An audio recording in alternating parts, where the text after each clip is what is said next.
Olá, queridos amigos, quero saudar a todos, desejando um feliz sábado a todos. Obrigado por você estar conosco.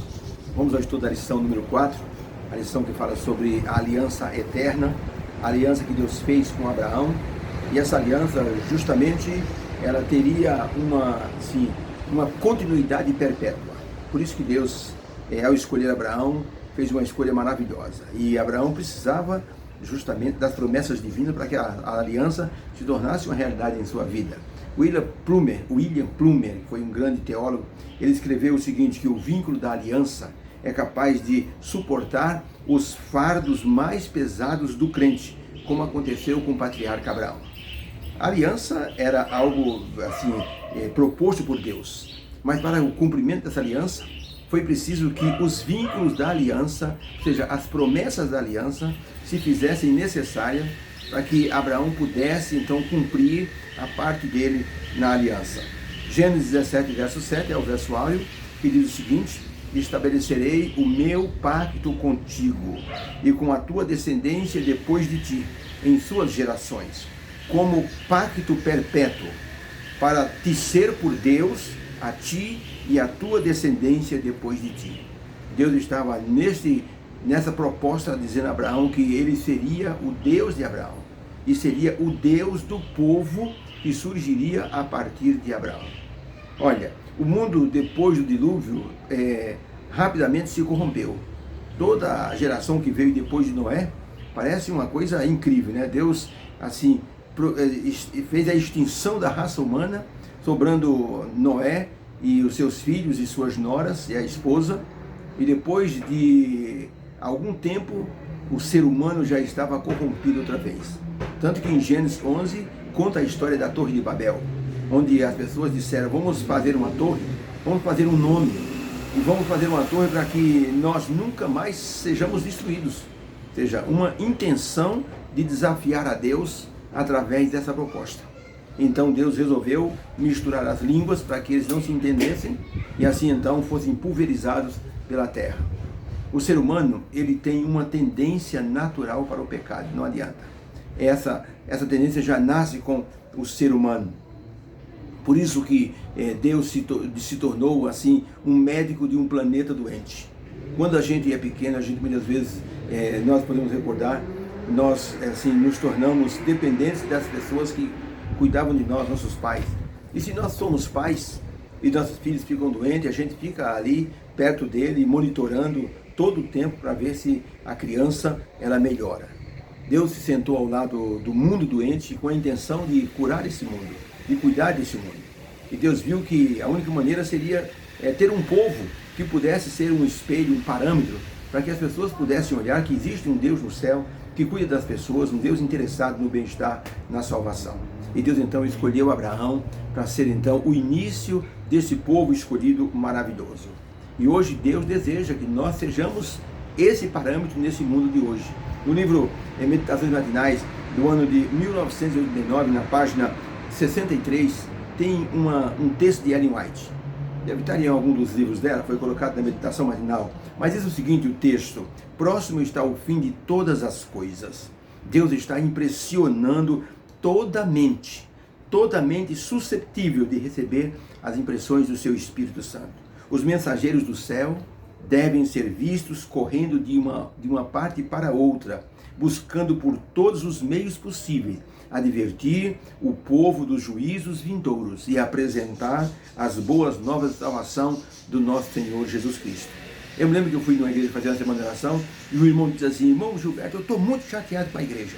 É pecado em cima de pecado. Sabe o que eu vou fazer? Eu vou pegar um carro de som e eu vou sair pelas ruas denunciando os pecados da igreja. Disse: irmão, posso fazer uma sugestão para o irmão? Em vez do irmão fazer essa situação que o irmão está querendo fazer, eu vou dizer uma coisa para o senhor: o irmão não vai conseguir reformar a igreja. Faz o seguinte, pega o seu carro de som e faz o que Ellen White está dizendo. Anuncia para o povo que Jesus está voltando. Ele parou um pouco, me olhou e disse: fazer o quê, irmão? Em vez de eu falar dos pecados da igreja, o irmão quer que eu vá para a rua, botar um alto-falante em cima do carro e anunciar a volta de Jesus? Faça isso, irmão. O irmão vai ser, olha, muito mais abençoado do que denunciar os pecados da igreja. Irmão, o pecado vai ter sempre. Eu disse para ele: você não viu Noé? Noé saiu da arca com toda a promessa divina e logo já tinha a Torre de Babel desafiando Deus. Então o irmão não vai consertar os pecados da igreja, é o Espírito Santo que vai consertar. O irmão não é o Espírito Santo. Então faz o seguinte, seja cheio do Espírito Santo. O irmão vai ser um exemplo, as pessoas vão olhar para o irmão como um exemplo. Ele disse, boa ideia. Comprou o aparelho de som, botou em cima do carrinho dele e saía pelas ruas anunciando a volta de Jesus. Um dia eu encontrei com ele e disse, e aí irmão, graças a Deus, que trabalho abençoado. Onde eu paro, as pessoas vêm me perguntar, o que é esse negócio que o senhor está anunciando aí? Jesus em breve voltará. Eu tenho sempre folheto, tenho revista, livro da esperança, voltando para o povo, me sinto uma bênção. Falei, então o irmão parou de olhar para os pecados da igreja, ele disse, parei irmão. Irmãos, olha, Ellen White está dizendo que os arautos da verdade devem correr de um lado para o outro, anunciando que Jesus irá voltar. Advertir o mundo é uma tarefa que nós temos que fazer. E a gente tem que servir de exemplo para o mundo, tá? Deus resolveu chamar Abraão para que fosse gerado um povo que servisse de exemplo para todas as nações em redor. Isso é uma coisa fantástica. Abraão, então, abraçou esse plano como sendo o plano divino. E Abraão, então, mesmo sendo um homem pecador, ele produziu um resultado fantástico com a ajuda divina. Porque Deus tem simpatia para com todos aqueles para quem ele deseja salvar, ou a quem ele deseja salvar. Deus é simpático com você, é simpático conosco, Deus conhece nossas dores, Jesus conhece nossas dores. Hoje uma pregação, o pastor Gilson dizia assim, porque Jesus aprendeu a obediência por meio daquilo que ele sofreu. Jesus teve que sofrer para aprender a ser obediente. Imagine a gente, com a nossa natureza pecaminosa, com as nossas inclinações. Às vezes a gente sofre um pouquinho e não quer sofrer, mas a gente tem que ser participante dos sofrimentos com Cristo e por Cristo. Por isso que às vezes o sofrimento, ele vem, Deus permite para que nós possamos ser educados assim, de maneira plena, mas Deus nunca nos abandona. Todas as coisas cooperam para o bem daqueles que amam a Deus e que são chamados segundo o seu propósito. Talvez nós não entendamos agora, mas vamos entender lá na frente. Abraão não entendeu na hora por que ele estava sendo chamado, mas lá na frente, olhando para trás, ele entendeu, disse, agora eu entendo. Quando Abraão foi chamado para sacrificar o filho dele, ele não entendeu na hora, mas quando chegou lá no altar, ele entendeu. O Senhor proverá. Creia nisso, o Senhor proverá. Deus é um Deus que nos salva. Quando os persas invadiram Babilônia, o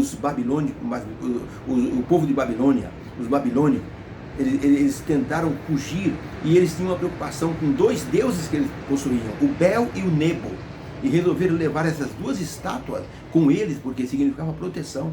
Só que as estátuas eram muito pesadas, eram estátuas gigantescas de mais de 10 metros de altura. Eles arrumaram um carro de bois gigantesco, bois puxando aqueles carros, botaram as estátuas em cima, mas o peso era muito grande e dificultou a saída do povo de Babilônia. E esse povo de Babilônia foi arrastando esses deuses, mas os persas, sabendo que eles estavam sendo atrasados por essa carga violenta que eram os deuses, eles alcançaram o povo de Babilônia e então derrotaram Babilônia e fizeram o povo de Babilônia cativos. Os deuses Bel e Nebo atrapalharam a fuga daquelas pessoas. Gente, ainda bem que nós não temos que salvar o nosso Deus, é Deus que nos salva. E isto é uma alegria para o nosso coração. Deus é um Deus salvador, é um Deus que cuida de todos nós, porque Ele nos salva e nos livra nas horas de provação. Servir a Deus e ser obediente aos seus preceitos não é um fardo, é uma alegria, porque os mandamentos do Senhor não são pesados, como diz a santa palavra de Deus.